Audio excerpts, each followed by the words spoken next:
ஹச்சுன்னு தும்பும் போது இல்ல இரும்பும் போது இல்ல வாய் விட்டு சிரிக்கும் போது யூரின் லீக் ஆகுதா? இது காமன் ப்ராப்ளம் தான், பட் நார்மல் கிடையாது. ஸோ பிசியோதெரபிஸ்டா நான் சொல்றேன், யூரின் லீக்கேஜ்னா இன்ஃபெக்ஷன் இல்ல உங்க டோட்டல் பாடி வீக்னஸ் இல்லை. இது ஒன்லி பெல்விக் ஃப்ளோர் மசில் வீக்கா இருந்தா மட்டும்தான் இப்படி நடக்கும். மேஜரா during pregnancy and after pregnancy. இன்னொன்று ரொம்ப ஒபிசிட்டியா இருக்காங்க, வெயிட் அதிகமா இருக்கிறவங்களுக்கும் கண்டிப்பா இந்த பிரச்சனை இருக்கும். வயசானவங்க எல்லாருக்குமே இதை அதிகமா ஃபீல் பண்ற ஒரு விஷயம். ப்ரொலாங்டா காஃப் அண்ட் கான்ஸ்டிபேஷன் இந்த பிரச்சனை இருக்கவங்களுக்கும் அதிகமா வரும். ஸோ ஓடும் போது, குதிக்கும் போது, இல்லை நம்ம தும்புறோம், இரும்புறோம், இது எல்லாம் பண்ணும் போது நம்மளோட வயிறு பகுதி, அதாவது நம்மளோட பெல்விக் ஃப்ளோர் மசில் மேல ப்ரெஷர் அதிகமா விழும். ஸோ அந்த ப்ரெஷர்னால தான் நம்மளுக்கு யூரின் லீக்கேஜ் ஆகுது. ஸோ இதை நம்ம ஸ்ட்ரெஸ் யூரினரி இன்கான்டினன்ஸ்னு சொல்லுவோம். ஒரு 3 எக்ஸசைஸ் கொடுக்குறேன், அதை ரெகுலரா ஃபாலோ பண்ணுங்க. உங்களோட யூரின் லீக்கேஜ் ஆட்டோமேட்டிக்கா உங்க கண்ட்ரோலுக்கு வந்துடும். So first exercise Kegel exercise.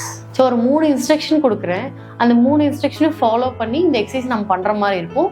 So நான் ஃபர்ஸ்ட் பண்ணி காட்டுறேன், நீங்க அதை பார்த்து உங்க வீட்டில் ட்ரை பண்ணுங்க. ஸோ ஃபர்ஸ்ட் இன்ஸ்ட்ரக்ஷன், உங்களோட யூரின் போற இடத்த கண்ட்ரோல் பண்ணணும். யூரின் இப்ப உங்களுக்கு அர்ஜென்ட்டா வருது அப்படின்னா நம்ம கண்ட்ரோல் பண்ணிட்டு ஒரு ரெஸ்ட் ரூம்குள்ள போறோம், அந்த மாதிரி ஆக்டிவிட்டிஸை நீங்க உட்கார்ந்த இடத்துல பண்ணணும். நெக்ஸ்ட் மோஷன் கண்ட்ரோல் பண்ணணும். தேர்ட் ஒன் நல்லா டீப் பிரீத், உங்களோட அப்டமனை நல்லா உள்ள அழுத்தணும், பிரீத் கண்ட்ரோல் பண்ணி அழுத்தணும். இந்த 3ம் நான் இப்ப பண்ண போறேன், அதே மாதிரி நீங்களும் ட்ரை பண்ணி பாருங்க.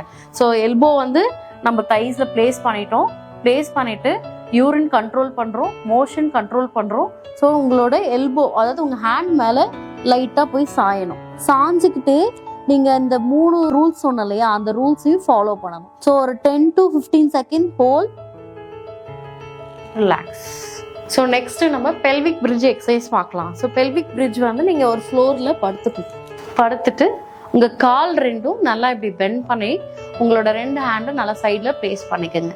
பிளேஸ் பண்ணிட்டு ஜஸ்ட் உங்களோட ஹிப்பை நல்லா மேலே தூக்கி டவுன், அப், டவுன். ஸோ இந்த மாதிரி ஒரு 10 to 15 டைம்ஸ் ரிப்பீட் பண்ணிட்டு ஒரு 3 செட்ஸா நீங்க ஃபாலோ பண்ணிக்கலாம். தேர்ட் எக்ஸசைஸும் சேம் பொசிஷன் தான்.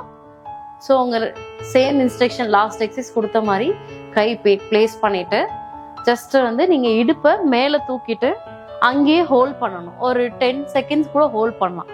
ஹோல்ட் பண்ணும் போது உங்களோட பிரீத் இன், நல்லா உங்களோட மூச்சை உள்ள இழுத்து 10 செகண்ட் ஹோல்ட் பண்ணி ரிலாக்ஸ்.